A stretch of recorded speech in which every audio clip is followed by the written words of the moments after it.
Umalis ka sa harapan ko. You are too ugly and fat, Nicole. Nakakasuka ang pagmumukha mo.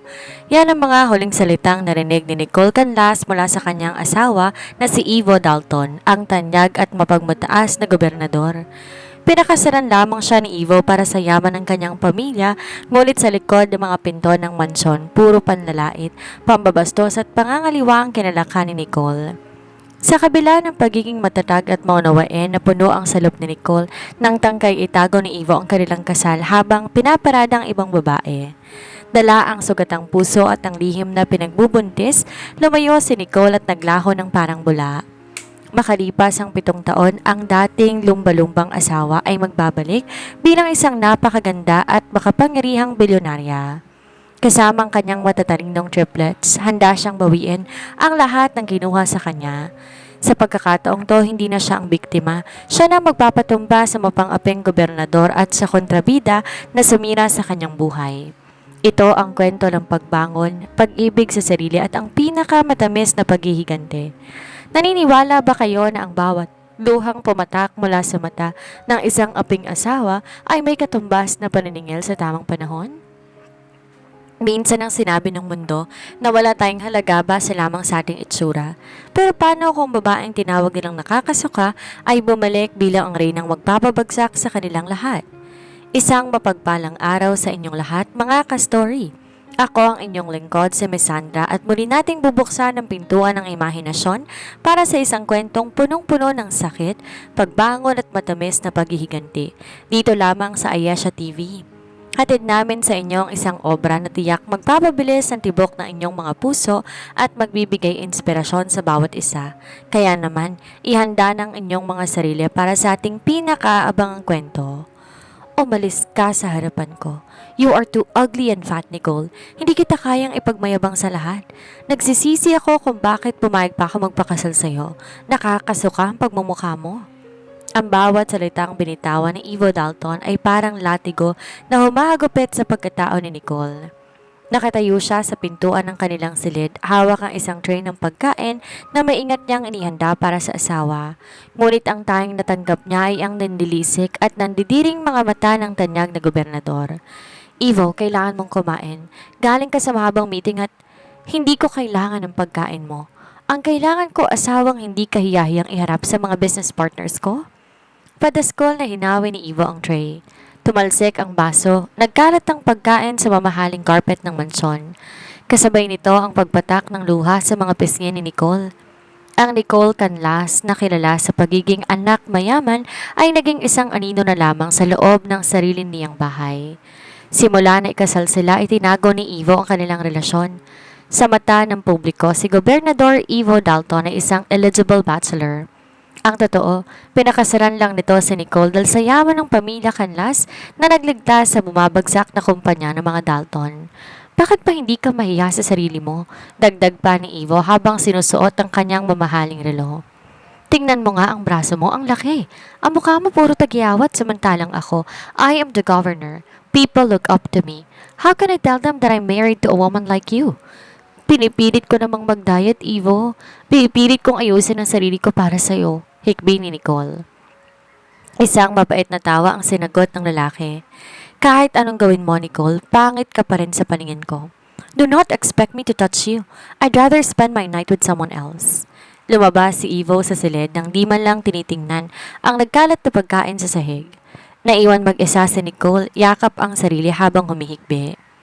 Lumipas sa mga oras at gabi na nang bumalik si Ivo, ngunit hindi ito nag-iisa. Rinig ni Nicole mula sa labas ng kanyang kwarto ang tawanan ng asawa at ng isang babae. Si Samantha, isang kilalang modelo at ang palaging kasama ni Ivo sa mga social events. Ivo, babe, nasa na bang katulong mo rito? Gutom na ako. Rinig ni Nicole na sabi ni Samantha. Hayaan mo siya sa loob ng kwarto niya. Huwag mo nang pansinin ang lumba-lumbang yon, sagot ni Ivo na sinundan ng tawanan nilang dalawa. Durog na durog ang puso ni Nicole. Hindi lang siya binabastos ni Ivo ng mag-isa, hinahayaan din itong bastusin siya ng ibang tao sa loob mismo ng kanilang tahanan. Dahan-dahan, hinaplos ni Nicole ang kanyang tiyan. 3 linggo na siyang delayed at kanina lamang kinumpirma ng doktor na siya ay buntis at hindi lang isa kundi triplets ang kanyang dinadala. Isang himala sa gitna ng malamig at walang pag-ibig na pagsasama. Plano sana niyang ibalita to kay Ivo ngayong gabi. Umaasa na baka magbago ang trato nito sa kanya. Ngunit matapos marinig ang mga panlalait at ang tawanan ng asawa kasama ng ibang babae, isang malamig na katotohanan ang gumising sa kanya. Hindi kailangan ng mga anak kong isang amang kinahiya ang kanilang ina. Doon, sa gitna ng dilim at luha na buo ang isang desisyon. Isang desisyong babago sa tadhana nilang lahat. Balang araw, Ivo, magmamakaawa kang makita kami at sa mga araw na yon sisiguraduhin ko wala ka nang babalikan.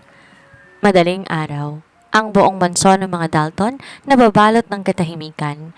Maliban sa mahinang hilik ni Ivo na nanggagaling sa kabilang silid, ang silid kung saan alam ni Nicole na hindi siya kailanman magiging malugod na panauhin.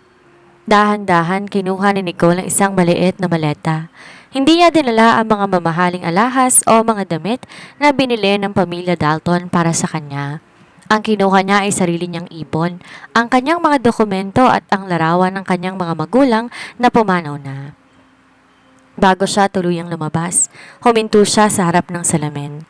Tiningnan niya ang kanyang refleksyon, ang mga matang namamagadal sa pag-iyak, ang katawang pilit kinukutya ng asawa at ang mukhang pagod na sa panlilimos ng atensyon. Huling gabi na to na makikita mo ang mahinang si Nicole, bulong niya sa sarili. Mula ngayon ang tanging mahalagay ang mga anak ko. Maingat siyang bumaba ng hagdan, iniiwasang makalikha ng anumang ingay na makakagising sa mga katulong o sa gwardiya.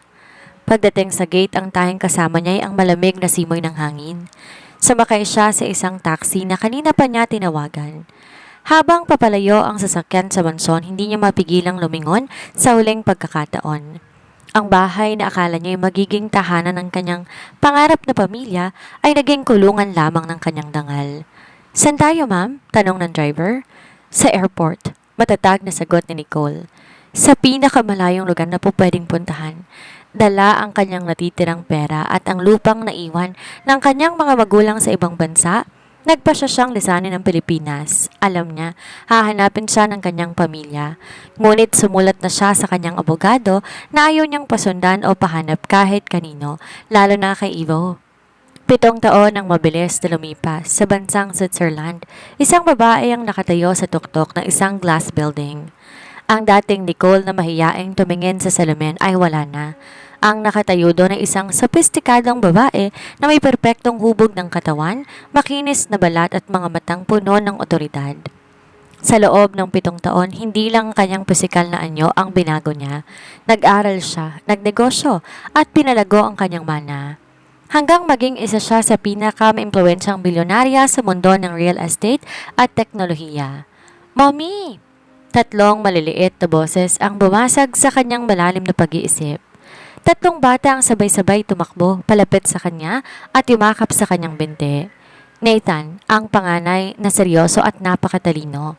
Nina, ang kaisa-isang babae na kasing ganda ng kanyang ina. Nico, ang pinaka-makulit at may mga matang hawig na hawig sa amang kailanman ay hindi sila kinilala. Are you ready, my babies? Nakangiting tanong ni Nicole habang inahaplos ang buhok ng mga ito. Ready for what, mommy? Tanong ni Nina. Ready to go back to the Philippines. May mga bagay lang na kailangan na ayusin si mommy doon, sagot ni Nicole. Ang ngiti niya may halong lamig. Hindi niya kailangan ng paghihigante sa pamamagitan ng dahas. Ang gusto niya makita ni Ivo Dalton kung ano ang tinapon at minaliit nito noon. Babalik siya hindi bilang asawang nagmamakaawa, kundi bilang ang babaeng bibili sa bawat pangarap at kapangyarihang hawak ng mga Dalton. Ang Ninoy Aquino International Airport nabalot ng bulong-bulungan nang lumapag na isang pribadong jet. Di pang karaniwan ang seguridad na nakapaligid dito. Ilang sandali pa'y bumukas ang pinto at lumabas sa isang babaeng tila galing sa pabalat na isang international fashion magazine. Suot ang isang body-hugging na puting suit, suot ang mamahaling itim na sunglasses at bawat takbang ng kanyang stilettos ay nagpapakita ng otoridad. Wala na ang Nicole na malusog at puno ng acne. Ang nakatayo ay si Nicole Canlas Villar, ang CEO ng Global Prestige Holdings. Mommy, is this the place where you grew up? Tanong ni Nathan, ang panganay sa triplets, habang bitbit ang kanyang sariling maliit na tablet. Yes, Nathan, but this is also the place that will learn a very important lesson. Seryosong sagot ni Nicole. Sumakay sila sa isang itim na Rolls Royce na naghihintay sa labas. Sa kabilang banda ng lungsod, abala naman si Gobernador Evo Dalton. Bagaman sikat pa rin, unti-unti nang humihina ang kanyang kapit sa kapangyarihan dahil sa mga maling desisyon sa negosyo at ang labis na paggastos ng kanyang kasintahan na si Samantha. Ang Grand Charity Ball. Isang linggo matapos ang kanyang pagbabalik, isang marangyang charity ball ang ginanap sa Manila Hotel. Naroon lahat ng matataas na opisyal, kabilang na si Evo at Samantha. Evo, babe, kailangan natin makuha ang atensyon ng bagong investor mula sa Switzerland. Sabi nila bilyonaryo daw ito at balak bumili ng mga lupain dito sa Pilipinas. Bulong ni Samantha habang nakasabit sa braso ng gobernador. Alam ko, yun ang dahilan kung bakit tayo narito. Kapag nakuha ko ang suporta niya, siguradong panalo ko sa susunod na eleksyon. Sagot ni Evo na bakas ang pagod sa mukha ngunit pilit pa rin nagpapakitang tao. Bigla, tumahimik ang buong hall. Bumukas ang malaking pinto at pumasok si Nicole. Ang kanyang ganda nakakasilaw. Ang kanyang balat ay tila porselana at ang kanyang tindig ay parang isang reyna. Lahat ng mata nakatuon sa kanya, lalo na si Evo. Pakiramdam ng lalaki, tumigil ang mundo. May pamilyar sa mga mata ng babaeng yon, ngunit hindi niya maisip kung sino ito. Sino siya? Tanong ni Evo. Tila nakalimutan ang presensya ni Samantha sa tabi niya. Siya si Madam Nicole, ang CEO ng Global Prestige, bulong ng kanyang sekretarya. Di nagtagal lumapit si Evo kay Nicole. Bitbit ang kanyang pinakamatamis ng ngiti, ang ngiti na ginamit niya para makuha ang gusto niya sa mga babae. Good evening, Madam. I am Governor Evo Dalton. It is an honor to have you in our country. Pagpapakilala ni Evo, sabay abot ng kamay para sa isang shake hands. Dahan-dahan, tinanggal ni Nicole ang kanyang sunglasses. Tiningnan niya ang mga kamay ni Evo ng may halong pandidiri bago itinuon ang kanyang malamig na tingin sa mga mata ng dating asawa. Governor Dalton, malamig na bati ni Dalton. I've heard so much about you, lalo na ang tungkol sa kung paano mo pinatakbo ang iyong mga negosyo at ang iyong buhay. Napakunot noo si Evo. Have we met before, Madam? You look familiar. Isang mapait at eleganteng ngiti ang sumilay sa labi ni Nicole.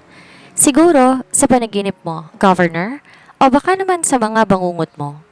Eksaktong lumapit si Samantha, pilit sumisingit sa usapan. Hi, Madam. I'm Samantha, the Governor's partner. You look so thin and beautiful. What is your secret? Tiningnan ni Nicole si Samantha mula ulo hanggang paa. My secret? It is simple.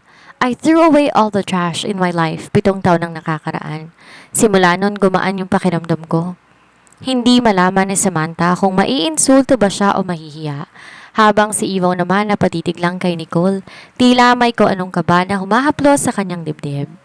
Hindi niya alam na ang babaeng nasa harap niya ngayon ay ang babaeng 7 taon niyang minaliit, nilait at tinawag na nakakasuka. Enjoy the night, Governor, dagdag ni Nicole bago siya tumalikod ng may perpektong poise. Dahil pagkatapos nito, baka hindi mo na magustuhan ang susunod na mangyayari. Naiwang tulala si Evo habang pinagmamasdan ang papalayong figura ni Nicole. May kung anong pamilyar sa bango nito, isang halimuyak na tila nanonood sa kanyang alaala. Ngunit hindi niya mahagip kung saan. Babe, nakita mo ba yon? Napakasuplada. Iritang sabi ni Samantha habang inaayos ang kanyang buhok. Akala mo kung sino? Porke bilyonarya? Tumahimik ka, Samantha, sawata ni Evo. Kailangan natin ang investment niya. Kung hindi natin makukuha ang pirma niya para sa Dalton Highlands Project, malulubog tayo sa utang sa bangko. Hindi alam ni Evo na sa kabilang bahagi ng bulwagan, nakikinig ang isang maliit na bata. Si Nathan, na nakasuot ng maliit na tuxedo, ay prenteng nakasandal sa pader habang hawak ang kanyang juice. Matalim ang tingin nito sa lalaking nagpaiyak sa kanyang ina noon. Kinaumagahan, maagang naghanda si Evo para sa meeting sa opisina ni Nicole. Ito ang huling pag-asa ng kanyang kumpanya. Kasama niya ang kanyang mga legal advisors. Kampante siyang mapapapayag ang madam dahil napakaganda ng lokasyon ng kanyang proyekto. Pagpasok nila sa conference room ng Global Prestige Holdings, hindi si Nicole ang bumungad sa kanila kundi ang 3 bata na nakaupo sa mahabang lamesa. Excuse me, Nasaan si Madam Nicole? Bakit may mga bata rito? Tanong ni Ivo, tila naiirita. The CEO is busy. Kami munang kakausap sa inyo. Seryosong sagot ni Nathan habang binubuklat ang mga dokumento ni Ivo. Natawa na mapakla si Ivo. Is this a joke? I am the governor. I don't have time for child's play. Governor Dalton, your project is outdated, your funds are bleeding, and based on your records, you are nearly bankrupt. And Nico, isa pang triplet, habang pinapakitang isang graph sa malaking screen. Natigilan si Ivo. Paano nalaman ng mga batang to ang internal financial status niya? Saktong bumukas ang pinto, pumasok si Nicole, suot ng isang matingkad na pulang dress na lalong nagpatingkad sa kanyang kaputian. I see you've met my consultants. Consultants? Nicole, Madam, these are children, singhal ni Ivo. They are my children, and they are smarter than most of your staff, Governor. Malamig na sagot ni Nicole habang nauupo sa kabisera. And you? You're here to beg for my help, right? Nilatag ni Ivo ang kanyang proposal. Madam, the Dalton Highlands will be the biggest resort in the north. I just need a 500 million peso injection to start the second phase. Tiningnan lang ni Nicole ang folder at pagkatapos, tinapon to sa basurahan sa tabi niya. Nanlaki ang mga mata ni Ivo. What the hell was that? That is garbage, Governor. Just like how you treated the things and people that didn't fit your standards 7 years ago, sabi ni Nicole. Tumayo siya at lumapit kay Ivo. Ang distansya nila ay sapat na para maamoy ni Ivo ang pamilyar na pabango. Ano bang kinalaman ng 7 taon na yan dito? Negosyong pinag-uusapan natin. Galit na sigaw ni Ivo. Negosyo rin ang dahilan kung bakit mo pinakasala na isang babaeng tinawag mong mataba at nakakasuka, di ba? Mahinang bulong ni Nicole, sapat lang para marinig ni Ivo. Naniga si Ivo sa kanyang kinatatayuan. Ang kanyang puso ay nagsimulang tumibok ng mabilis. Ang mga mata, ang boses, ang tapang. Nicole? Nauutal na tanong ni Ivo. Nicole, Canlas? Isang mapait na tawa ang pinakawala ni Nicole. Finally, akala ko tuluyan ang nabulag ang mga mata mo sa sobrang kayabangan. Impossible, bulong ni Ivo habang tinitingnan ang kabuuan ng babae. You cannot be her? I am the woman you threw away, Ivo, and today, I am the woman who owns your debts. I bought all your bank loans ngayong umaga lang. Technically, I own you, your house, and even that office you're sitting in. Pahayag ni Nicole na may kasamang ngiting tagumpay. Sa labas ng boardroom, pumasok si Samantha, balisang-balisa. Ivo, may mga tao sa labas. Kinukuha ang mga sasakyan natin. Anong nangyayari? Tumingin si Nicole kay Samantha at pagkatapos ay sa triplets. Kids, look. That is the woman who thought she was better than your mom. She looks old, Mommy. Simpleng sabi ni Nina. Namutla si Samantha. Namutla si Ivo. Ang unang domino ay natumba na at ito pa lamang ang simula ng kanilang pagbagsak. Anong sinabi mo? Ikaw ang may-ari sa lahat ng utang ko? Halos mawala ng lakas ng tuhod si Ivo habang nakatitig sa malamig na mga mata ni Nicole. Technically, Ivo, I own your soul right now. Kalmadong sagot ni Nicole habang humihigop ng tsaa. Lahat ng properties na nakasangla sa bangko, ang mansyon na tinitirhan ninyo ni Samantha, at maging ang mga lupain ng mga Dalton, lahat ng yan nasa ilalim na ng pangalan ko? Hindi mo po pwedeng bawiin sa akin to. I am the governor, sigaw ni Ivo. Pilit ibinabalik ang kanyang nawawalang dignidad. Governor? In a few months, eleksyon na. Do you think that people will vote for a man who cannot even manage his own finances? Isang lalaking baon sa utang, ani Nicole. And oh, I forgot, your campaign funds, I pulled the strings. Wala nang businessman ang gustong mag-donate sa'yo. Sumingit si Samantha, namumula ang mukha sa galit. You fat pig? Akala mo ba kung sino ka? Eritoke lang yung ganda mo, pera lang ang meron ka. Bago pa makasagot si Nicole, tumayo ang triplets. Si Nathan tumingin kay Samantha nang may matinding talino sa mga mata. My mom's beauty is natural, unlike your brain which seems to be non-existent. And for your information, miss, whatever your name is, you're currently standing on my mom's property. We can have you escorted out for trespassing. You little brat! Akmang sasabunutan ni Samantha ang bata nang mabilis sinawakan ni Nicole ang kanyang pulsuhan. Ang higpit ng hawak ni Nicole ay sapat na para mapaaray ang modelo. Don't you ever touch my children? Banta ni Nicole sa boses na tila galing sa ilalim ng lupa. 7 years ago, hinayaan ko kayong tapakan ng pagkatao ko. Pero ngayon, isang galaw mo lang sa mga anak ko, sisiguraduhin kong sa kalsada ka pupulutin. Marahas na binitawan ni Nicole ang kamay ni Samantha. Security, escort this woman out. She's polluting the air in my office. Nagpupumigla si Samantha habang kinakaladkad ang mga gwardya sa labas.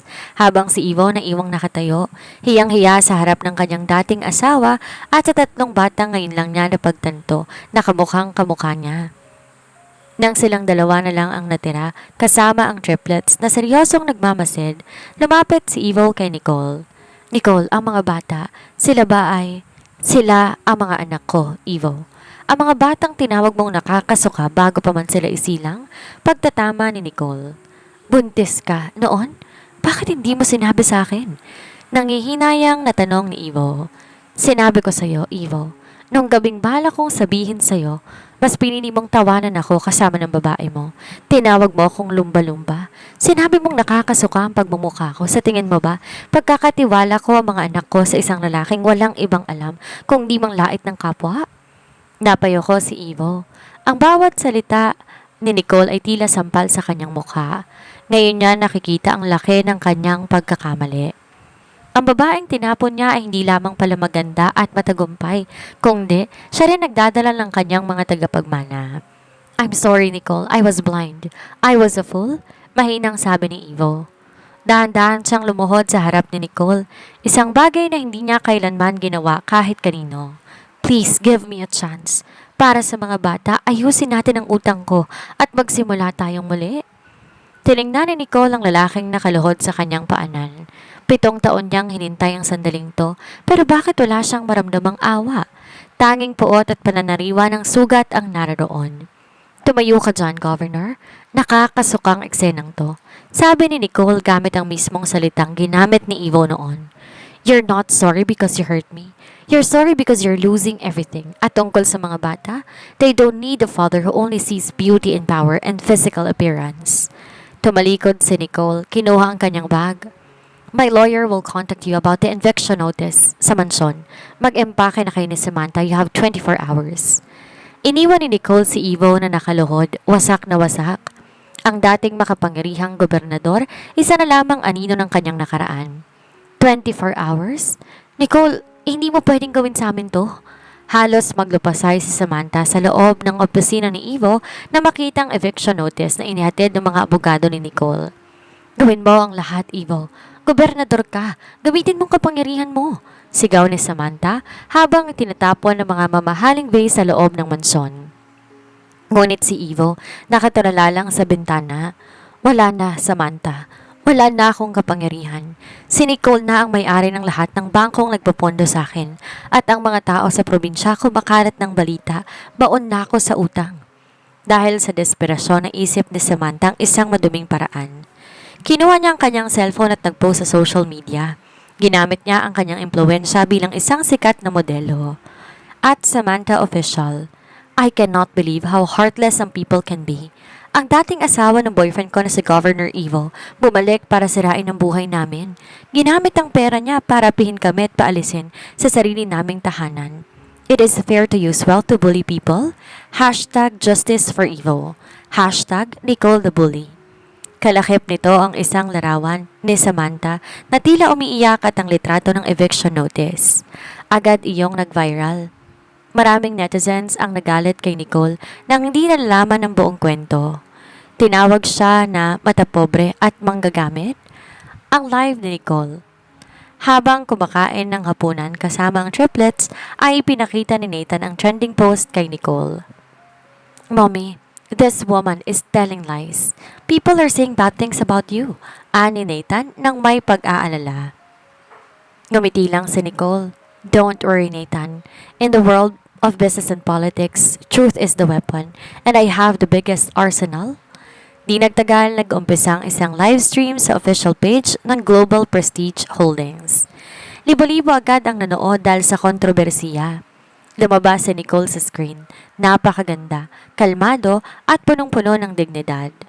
Magandang gabi sa inyong lahat, panimula niya. I am Nicole Canlas. I saw the post of Miss Samantha at gusto ko lang linawin ang ilang bagay. Pinakita ni Nicole sa camera ang mga dokumento ng kasal nila ni Ivo nung 7 taon na ang nakakaraan. Hindi po ako dating asawa lang. Ako ang legal na asawa ni Ivo Dalton at ang mansong sinasabi ni Miss Samantha binili yon ng pamilya ko para sa aming pagsasama. Ngunit ginawa niyang kuta para sa kanilang relasyon habang ako nagdurusa sa panlalait. Pagkatapos may pinarinig si Nicole na audio recording. Yon ang boses ni Ivo nung gabing pinalaya siya. You are too ugly and fat, Nicole. Nakakasuka ang pagmumukha mo. Tumahimik ang buong comment section. Ang mga netizens na kanina'y galit kay Nicole biglang nag-iba ng panig. Hindi ako nambubuli. Pagpapatuloy ni Nicole. I am simply taking back what's mine at para kay Miss Samantha. Ang bully ay mga taong nangaagaw ng asawa at nananakit ng damdamin ng isang buntis. Sakto, lumipas ang 24 na oras. Dumating ang mga sheriff at security team ni Nicole sa mansion. Sa labas, nag-aabang ang mga media at paparazzi. Ivo, please, ayusin mo to. Pagmamakaawa ni Samantha habang pilit na kinukuha ang kanyang mga designer bags. Wala na akong magagawa, sigaw ni Ivo. Lumabas sila ng mansyon na tayong mga maleta lang ang dala. Doon, bumungad sa kanila ang mga kamera at ang mapanuring mata ng publiko. Wala nang respeto ng mga tao. Ang sikat na gobernador ay isa na lamang simbolo ng pagtataksil at kawalan ng modo. Mula sa malayo nakasakay si Nicole sa kanyang sasakyan. Pinapanood ang magkasintahan na pinagkakaguluhan ng media habang bitbit ang kanilang mga gamit sa kalsada. This is just the beginning, Ivo, bulong ni Nicole sa sarili. Pinamukha mo sa akin noon na wala akong halaga dahil sa itsura ko. Ngayon ipapakita ko sa iyo kung anong pakiramdam ng walang halaga dahil sa bulok mong pagkatao. Matapos ang nakakahiyang pagpapatalsik sa manson, pansamantalang nanuluyan sa Ivo at Samantha sa isang maliit at lumang townhouse na pagmamayari ng kaibigan ni Ivo.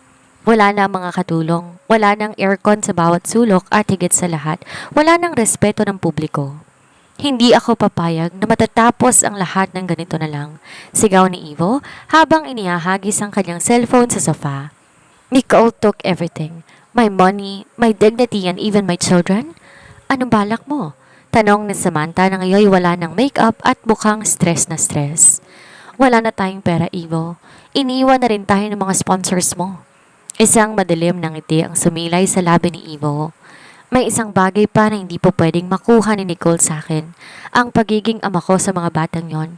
Kung di niya ibibigay ang gusto ko, gagamitin ko ang triplets para makuha ang kailangan ko. Ang planong pagbawi.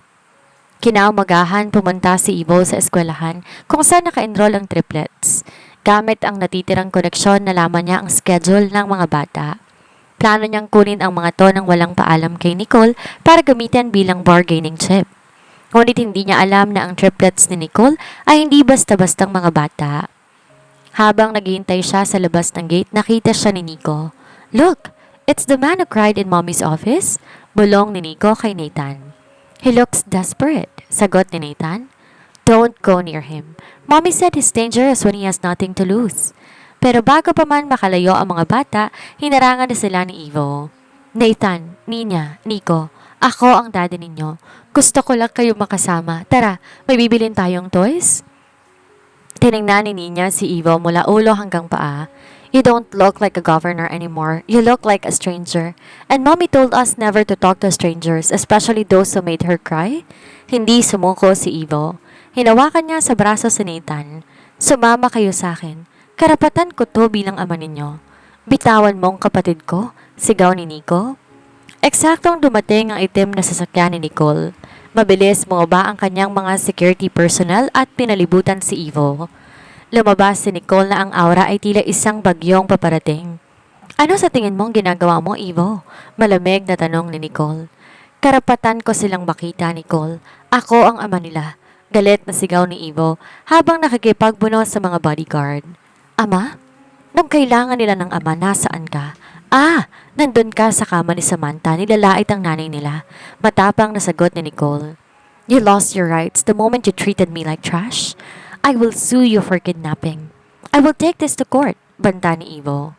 Lumapit si Nicole kay Ivo at bumulong. Sige, Dalhin natin sa korte, ipapakita ko sa buong mundo lahat ng ebidensya ng pangaliwa mo. Ang panlalait mo sa akin, ang kawalan mo ng sustento sa loob ng 7 taon. Sa tingin mo, pakikinggan ng judge ang isang pangkaroting politiko na walang kahit 5? Dahil sa sobrang galit at hiyang nararamdaman, lalong naging desperado si Ivo. Hindi siya titigil hanggat hindi niya nakukuha ang yaman ni Nicole. Nang gabing yon, habang pauwi si Nicole kasama ng mga bata, isang hindi kilalang sasakyan ang pilit na nanggit-git sa kanila sa kalsada. "Mommy, what's happening?" Tanong ni Nina na nagsisimula ng matakot. "Hold on tight, babies," utos ni Nicole habang hinahawakan ng mahigpit ang steering wheel. Isang malakas na bang ang narinig nang banggain ng kabilang sasakyan ng likuran nila. Nakita ni Nicole sa side mirror ang driver ng kabilang sasakyan, hindi si Ivo kung hindi isang tauhan na mukhang upahan. "Ivo, you've gone too far," bulong ni Nicole sa gitna ng tensyon. Ngayon, hindi na lang pera o dangal ang usapan. Ang buhay na ng kanyang mga anak ang nakataya. At kapag mga anak niya nang ginalaw, wala nang ititira si Nicole kahit anino ni Ivo Dalton. Ligtas na nakauwi ang triplet sa kanilang bagong mansyon, ngunit ang takot sa mata ni Nina at Nico ay hindi matanggap ni Nicole. Habang pinatutulog niya ang mga ito, ang kanyang puso ay tila naging bato. Ang dating Nicole na umiiyak sa sulok, tuluyan ng pinalitan ng isang babae na handang pumatay para sa kanyang pamilya. "Nathan, bantayan mo ang mga kapatid mo. Huwag kayong lalabas ng kwarto," utos ni Nicole sa kanyang panganay. "Mommy, are you going to finish this?" Tanong ni Nathan ng may seryosong mukha. "Yes, baby. Permanenteng tapos," sagot ni Nicole. Tinawagan ni Nicole ang kanyang pinagkakatiwalaang investigador. "Alamin mo kung sinong nag-utos na banggain ang sasakyan ko at hanapin mo si Samantha. I wanna know where she's hiding." Di nagtagal lumabas ang katotohanan. Hindi si Ivo ang nag-utos ng pag-atake. Si Ivo ay kasalukuyang nakakulong sa isang bar, naglalasing dahil sa depression. Ang mastermind, si Samantha. Ginamit ni Samantha ang natitira niyang alahas para bayaran ng isang tauhan upang takutin si Nicole sa pag-asang aalis to ng bansa at may iwan ng yaman para kay Ivo at sa kanya. Ang confrontation sa tagong apartment. Natunto ni Nicole ang kinaroroonan ni Samantha, isang maliit at mabahong apartment sa gilid ng lungsod. Pumasok ang mga tauhan ni Nicole at binuhat ang pintuan. Nagulat si Samantha na kasalukuyang nag-eempake ng mga gamit. "Nicole, anong ginagawa mo rito?" Nauutal na tanong ni Samantha. "You tried to hurt my children, Samantha." Dahan-dahan lumapit si Nicole. Bawat takbang may kasamang bigat. "Minaliit mo ko noon. Kinuha mo ang asawa ko, ninawaan mo ko ng dignidad, pinabayaan ko lang. Pero ang banggain ang sasakyan ko habang nandoon ang mga anak ko, yun ang huling pagkakamali na gagawin mo. Wala kang ebidensya," sigaw ni Samantha. Pinakita ni Nicole ang isang video sa kanyang phone. Ang driver na kumuha sa kanya ay kasalukuyan ang nasa kamay ng mga pulis at itinuturo si Samantha bilang mastermind. "Hindi lang kita ipakukulong, Samantha. Sisiguraduhin kong sa loob ng selda mararanasan mo lahat ng hirap na naranasan ko. You will rot there," malamig na sabi ni Nicole. "Please, Nicole, nagmamakaawa ako. Si Ivong may kasalanan ng lahat?" sigaw ni Samantha habang kinakaladkad siya ng mga pulis na tinawagan ni Nicole. Habang nangyayari nga ang pag-aresto kay Samantha, dumating si Ivo sa eksena. Lasing na lasing at hindi malaman ang gagawin. Nang makita niya si Nicole, nagmakaawa siyang muli. "Nicole, please, iurong mo ng kaso kay Samantha, mag-usap tayo." Tiningnan ni Nicole si Ivo nang may matinding pandidiri. "Ang babaeng yan ay tinangkang patayan ng mga anak mo, Ivo, at ikaw, wala kang ginawa kundi maglasing. You are a pathetic excuse for a man." Nilabas ni Nicole ang isang huling dokumento. "This is a disbarment and disqualifications case.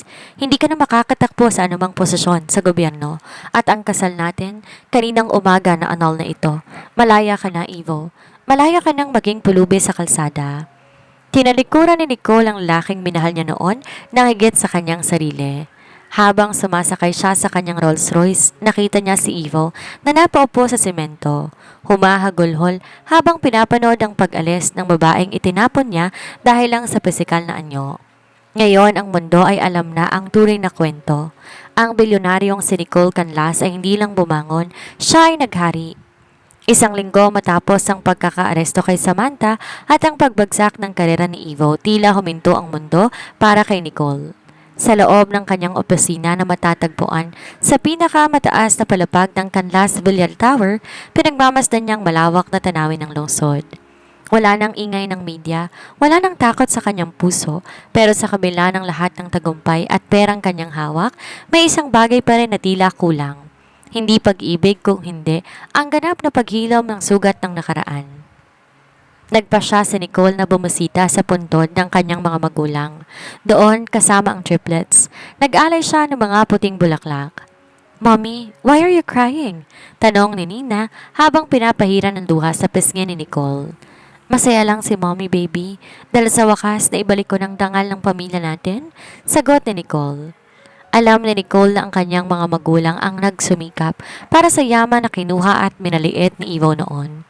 Ngayon, ang yaman niyon ay ligtas na at mapupunta sa tamang mga kamay sa kanyang mga anak. Habang paalis sila ng sementeryo, isang pamilyar na bulto ang nakita niya sa malayo, si Evo. Ngunit hindi na to ang makisig at mayabang na gobernador. Malaki na ang ibinagsak ng katawan nito.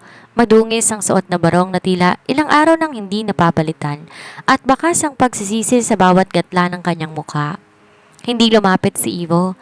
Nakatayo lang siya sa malayo, pinapanood ang mag-iina.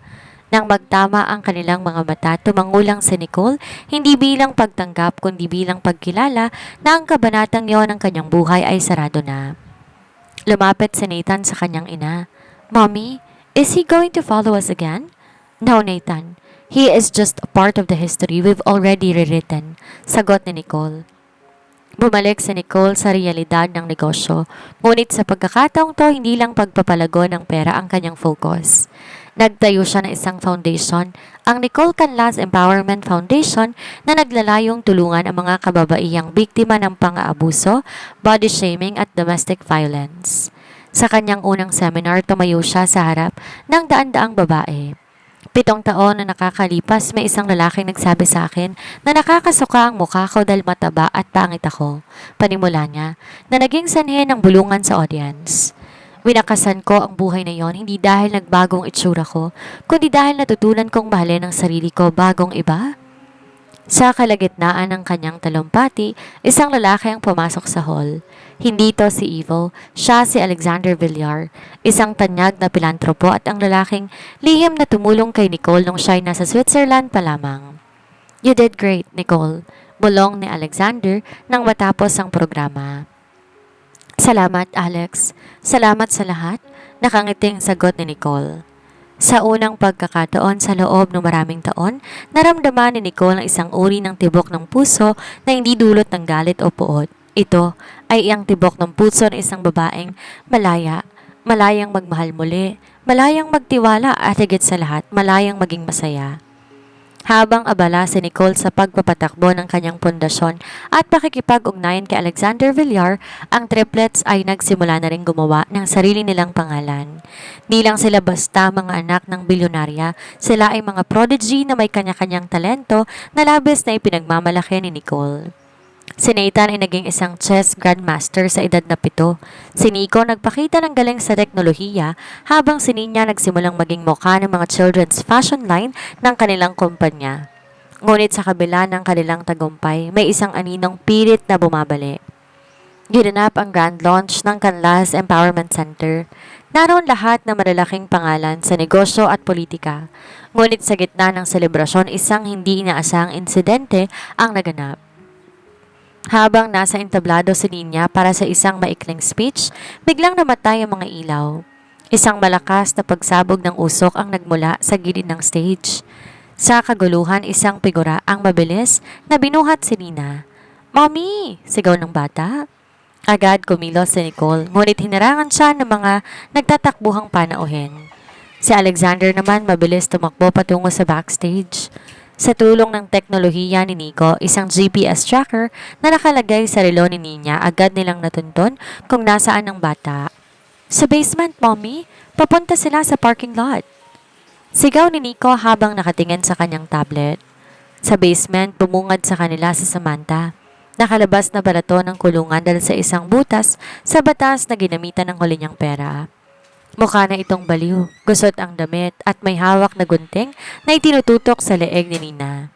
Nicole, kapag hindi mo binigay lahat ng shares mo sa akin, sasaktan ko ang batang to. Sigaw ni Samantha, nandirisik ang mga mata. Samantha, bitawan mong anak ko, wala kang kawala. Mahinahong sabi ni Nicole, kahit sa loob niya gusto niya nang sakalin ng babae. Wala na akong pakialam. Sinira mong buhay ko. Dahil sa'yo naging pulubi ako. Biglang nagsalita si Nina na napakakalmado. Miss, you didn't become poor because of my mom. You became poor because you are mean and lazy. Dahil sa pagkagulat ni Samantha sa tapang ng bata, lumuwag ang hawak niya. Yon ang pagkakataong hinintay ni Nicole. Mabilis siyang sumugot at binigyan ng isang malakas na sampal at sipa si Samantha na nagpabagsak dito sa sahig. Hindi lang si Nicole ang dumating. Kasunod niya ang mga security at si Nathan na may hawak na recording device. Nakarecord ang lahat, Samantha. Pati ang pag-amin mo na tinangka mong kidnap ang kapatid namin. Ani Nathan? Dumating ang mga pulis at sa pagkakataong ito, siniguro ni Nicole na wala ng piyansang makapagpalabas kay Samantha. Huwag niyo lang siyang ipapakulong. Dalhin niyo siya sa mental institution kung saan siya nararapat dahil ang taong nananakit ng bata hindi lang kriminal kundi may sira sa isip. Nang kumalma ang lahat, lumapit si Alexander kay Nicole, niyakap to ng mahigpit. I won't let anyone hurt you or the kids ever again. Pagkatapos ay tumingin siya kay Alexander. Ngayon alam na niya na ang paghihiganti ay tapos na. Ang susunod na kabanata ay hindi na tungkol sa pagbawi sa nakaraan, kung hindi sa pagbuo ng isang kinabukasan na puno ng pag-ibig. Salamat, Alex. Handa na akong magsimulang muli. Nakangiting sabi ni Nicole.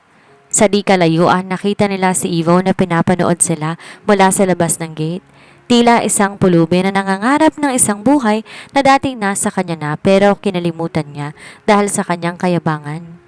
Tuluyan siyang naging bahagi ng nakaraan na di na muling babalikan ni Nicole. Ang ulan ay malakas na bumubuhos sa labas ng Canlas Villar Tower, tila sumasabay sa bigat ng nararamdaman ni Ivo Dalton. Nakatayo siya sa tapat ng malaking salamin sa pintuan ng lobby, basang-basa at nanginginig. Wala nang kintab ng kanyang sapatos at ang dating mamahaling barong ay punit-punit na. Hindi siya pinapapasok ng mga security. Sir, bawal pong palaboy dito. Umalis na po kayo. Taboy sa kanya ng gwardya. Hindi niyo ba ako kilala? Ako si Governor Ivo, sigaw niya. Pero ang boses niya wala ng otoridad. Ito'y boses na lamang na isang desperadong lalaki. Sakto bumukas ang elevator at lumabas si Nicole kasama si Alexander. Agad sumugod si Ivo, nagpupumiglas sa mga gwardya hanggang sa tuluyan siyang makalapit at lumuhod sa harap ni Nicole. Nicole, parang awa mo na, hagulhol ni Ivo habang nakahawak sa laylayan ng coat ni Nicole. Nagkamali ako. Patawarin mo ako, lahat gagawin ko. Basta bigyan mo lang ako ng pagkakataon. Kahit maging katulong mo lang, basta makasama ko kayo ng mga anak ko. Tinignan ni Nicole ang lalaking nasa paanan niya. Walang galit sa kanyang mga mata kung hindi isang malalim na awa. Awa para sa isang taong winasak ang sarili niyang buhay dahil sa maling pananaw. Ivo, tumayo ka dyan. Pinapahiya mong sarili mo? Malamig na sabi ni Nicole. Wala na akong pakailam sa hiya, Nicole. Mahal kita.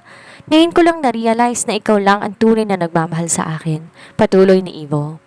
Isang mabait na tawa ang pinakawala ni Nicole. Mahal? Ivo, hindi mo ako mahal. Mahal mo ang kapangyarihan ko ngayon. Mahal mo ang katotohanang ako ang nakasalo sa lahat ng utang mo. Nung mataba ako, nung pangit ako, sa paningin mo, nasan ang mahal na sinasabi mo? Nagbago na ako, Nicole. Please, ang mga bata, kailangan nila ng ama? Pagdadahilan pa ni Ivo. Humarap si Nicole kay Ivo ng buong tatag. Ang mga anak ko ay may ama na. Sila ay may amang nag-aalaga sa kanila, rumerespeto sa kanila, at hindi kailanman ikakahiya ang kanilang pinagmulan. At hindi ikaw yon, Ivo. Sino? Ang lalaking yan? Turo ni Ivo kay Alexander. Nicole, baka pera lang ang habol yan sa'yo. Lumapit si Alexander at hinawakan ng balikat ni Nicole. Governor, noong si Nicole ay nasa pinakamababang punto ng buhay niya, ako ang kasama niya. Nung wala pa siyang bilyong-bilyon, ako ang nakakita sa tunay niyang ganda. Kaya't wag mong itutulad ang lahat ng lalaki sa'yo. Yumuko si Ivo, hindi makasagot. Ang bawat salita ni Alexander ay parang sampal sa realidad. Ito ang huling pagkakataon na kakausapin kita. Ivo, ani Nicole. Binayaran ko lahat ng utang mo, hindi dahil mahal kita, kundi dahil ayokong may bahid ng pangalan mo ang anumang ari-arian na maiiwan ko sa mga anak ko. Malaya ka na sa utang, pero malaya ka na rin sa buhay namin. Huwag ka nang magpapakita pa. Pinalabas ni Ivo ang mga security.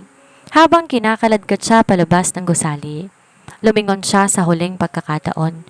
Nakita niya si Nicole na naglalakad palayo. Ang likod ay diretso at puno ng kumpiyansa. Doon lang tuluyang pumasok sa isip ni Ivo ang lahat. Ang babaeng itinuring niyang nakakasuka noon ay ang tanging babaeng nakakita ng kabutihan sa kanya nung wala pa siyang posisyon. Tinapon niya ang ginto para sa isang makinang na tanso at ngayon kailangan niyang pagdusahan ng kawalan habang buhay. Naiwan si Ivo sa ilalim ng ulan, mag-isa, talunan, at walang kahit anong matatawag na kanya. Ang kabanata ng kanyang paghahari, tuluyan ng winakasan ng babaeng binuo ang sarili mula sa abo ng kanyang panlalait. Lumipas pang ilang buwan matapos ang huling pagkikita ni Nicole at Ivo. Ang ingay ng nakaraan ay tuluyan ng napalitan ng katahimikan at kapayapaan. Sa isang pribadong isla na pagmamayari ni Nicole, ginanap ang isang simpleng pagdiriwang hindi para sa isang bagong negosyo kundi para sa pag-iisang dibdib ni Nicole at Alexander. Suot ng isang eleganteng wedding gown na disenyo na isang tanyag na French designer, nakatayo si Nicole sa harap ng salamin. Wala nang bakas ng sakit sa kanyang mga mata. Ang babaeng dati tinatawag na lumba-lumba ay isa ng simbolo ng kagandahan, lakas at tagumpay. "Mommy, you look like an angel," nakangiting sabi ni Nina habang inaayos ang belo ng kanyang ina. "And you look like a princess, my baby," sagot ni Nicole sabay halik sa noo ng anak. Lumapit ang triplet, sina Nathan, Nico at Nina na suot ang kanilang mga terno. Silang maghahatid kay Nicole sa altar. Para kay Nicole ito ang pinakamahalagang sandali ng kanyang buhay. Para kay Nicole, hindi ang bilyon-bilyon sa kanyang bank account, kung hindi ang pagmamahal ng kanyang mga anak at ang lalaki na tumanggap sa kanya ng buong buo. Habang naglalakad siya sa pasilyo, nakita niya si Alexander na naghihintay sa dulo. Ang mga mata nito ay puno ng paghanga at ng pag-ibig. Sa bawat takbang ni Nicole, tila iniiwan niyang lahat ng alaala at panlalait ni Ivo. Ang sakit ng pagtataksil at ang hirap ng pagiging mag-isa. Sa kabilang dako, sa isang liblib na probinsya, nakaupo si Ivo sa isang maliit na karinderya. Nakatingin siya sa isang lumang telebisyon kung saan pinapakita ang balita tungkol sa wedding of the year ni Nicole Canlas at Alexander Villar. Napayoko si Ivo habang hawak ang isang baso ng tubig. Wala na siyang kapangyarihan, wala na ang kanyang posisyon, at ang kaisa-isang babae na tunay na nagmahal sa kanya ay pag-aari na ng iba. Nalaman din niya na si Samantha ay tuluyang nawala sa katinoan at kasalukuyang nasa loob ng isang pasilidad. Nagsisisi ako, bulong ni Ivo sa hangin. Ngunit alam niya, huli na ang lahat. Ang kanyang kapalaran ay bunga ng sarili niyang kayabangan. Matapos ang kasal, nagtipon-tipon ang pamilya sa dalampasigan. Ang triplets ay masayang naglalaro sa buhanginan habang sina Nicole at Alexander ay magkakahawa kamay na pinapanood ang paglubog ng araw. "Sa tingin mo ba, tapos na ang lahat ng pagsubok, Nicole?" tanong ni Alexander. "Siguro hindi," nakangiting sagot ni Nicole. "Pero sa pagkakataong to, alam ko na ang halaga ko. Hindi na ako papayag na may sino mang magpapadilim muli sa liwanag ko." Hinirap ni Nicole ang dagat at huminga ng malalim. Pinatunayan niya sa lahat ng kagandahan ay hindi lamang nasusukat sa timbang o sa kinis ng balat, kundi sa tibay ng loob at sa kakayahang bumangon mula sa putikan. Si Nicole Canlas, ang dating binaliit na asawa, ang sikat na bilyonarya at ngayon isang masayang asawa at ina, ay tuluyan ng naging malaya. At sa kanyang kalayaan, nahanap niya ang tunay na kayamanan, ang kapayapaan ng loob ng kailanman ay hindi mabibili ng pera. 10 taon na ang nakakalipas mula nang lisanin ni Nicole ang Pilipinas bilang isang sugatang babae. Ngayon, sa kanto ng isang sikat na business district, nakatayo ang Canlas Villar International School. Isang institusyon na itinayo ni Nicole para sa mga batang binihiyaan ng pambihirang talino, ang legasiya na nais niyang iwan para sa kanyang triplets, ang mga little boss. Ang triplets ay mga teenager na ngayon. Nathan, ang tumatayong kanang kamay ni Nicole sa negosyo. Sa edad na 17 siya na ang nagpapatakbo ng kanilang real estate division. Nico, isang tech genius na nakagawa ng sariling app na ginagamit na ngayon sa buong mundo. Si Nina, isang world-class fashion designer at advocate para sa body positivity. Mommy, are you ready for the gala tonight? Tanong ni Nina habang pinagmamasdan ng kanyang ina suot ng isang eleganteng silk gown. Always, sweetie. Nakangiting sagot ni Nicole. Lumapit si Alexander sa kanya at humalik sa kanyang noo. You look more beautiful every single day, Nicole. Isang hindi inaasahang pagkikita. Bago magtungo sa gala, humiling si Nicole na dumaan muna sa isang pampublikong parte na katawa ang kanyang foundation sa pagpapakain ng mga nagugutom. Habang namimigay ng tulong, napansin niya isang matandang lalaki na nakaupo sa isang bench. Madungis ang suot nito. Nanginginig ang mga kamay at halata pinabayaan na ng panahon. Nang lumingon ang lalaki, bahagyang natigilan si Nicole. Yon ay si Ivo. Wala na ang ningning ng isang gobernador. Ang balat nito ay kulubot na at ang mga mata tila wala ng buhay. Nang makita ni Ivo si Nicole, hindi siya nakagalaw. Nakita niya ang babaeng dati niyang nilalait. Ngayon, isa ng reyna. Napapaligiran ng pagmamahal at respeto. Dahan-dahang lumapit si Nicole, hindi para manumbat kundi para magbigay ng tulong. Iniabot niya ang isang bag ng pagkain at ng isang sobre. Nicole, nanginig ang boses ni Ivo. Patawarin mo ko sa lahat. Tiningnan siya ni Nicole nang may banayad ng ngiti. Matagal na kitang pinatawad. Ivo, hindi dahil karapat-dapat ka kundi dahil karapat-dapat ako sa kapayapaan. Ang galit ay para lang sa mga taong hindi pa nakakaalpas sa nakaraan at ako, matagal na akong malaya. Tumalikod si Nicole nang hindi na lumilingon. Yon ang huling tuldok sa kanilang kwento. Hindi paghihigante ang huling salita, kundi ang indifference, ang katotohanan na wala na siyang nararamdaman pa para sa lalaking sumira sa kanya noon. Sa gabi ng gala ay tumayo ang triplets kasama si Alexander. Sa entablado para bigyang pugay si Nicole. Para sa aming mommy, panimula ni Nathan. Salamat dahil tinuro mo sa amin na ang tunay na kagandahan ay hindi nakikita sa salamin, kundi sa kung paano mo kayang buuin ang iyong sarili matapos kang durugin ng mundo. Nagpalakpakan ang lahat. Sa gitna ng liwanag at palakpak, hinawakan ni Nicole ang kamay ni Alexander. Alam niya na sa bawat luhang pumatak noon ay naging perlas na nagpakinang sa kanyang korona ngayon. Ang dating ugly and fat sa paningin ng mapang-api ay isa ng alamat ng tagumpay. At dito nagtatapos ang ating kwento para sa araw na ito. Isang paalala sa ating lahat, ang tunay na ganda hindi nakikita sa timbang o sa kinis ng balat, kundi sa katapangan nating mahalin ang ating sarili sa kabila ng lahat ng panlalait ng mundo. Sana'y naging inspirasyon sa inyo ang pagbangon ni Nicole at ang tagumpay ng kanyang mga triplets. Dahil sa bawat pagtatapos ng isang kabanata, laging may bagong simula na naghihintay para sa mga taong marunong lumaban. Muli, ako ang inyong narrator, si Miss Sandra. Maraming salamat sa inyong walang sawang pakikinig at pagsama sa amin sa bawat emosyong ating pinagdaanan. Huwag kalimutang i-like, mag-subscribe at i-share ang ating kwento para mas marami pa tayong maabot mga ka-story. Abangan ang aming mga susunod pang handog na magbibigay ng kulay sa inyong mga araw. Hanggang sa muli nating pagkikita. Dito lamang sa Ayesha TV, ingat po kayong lahat.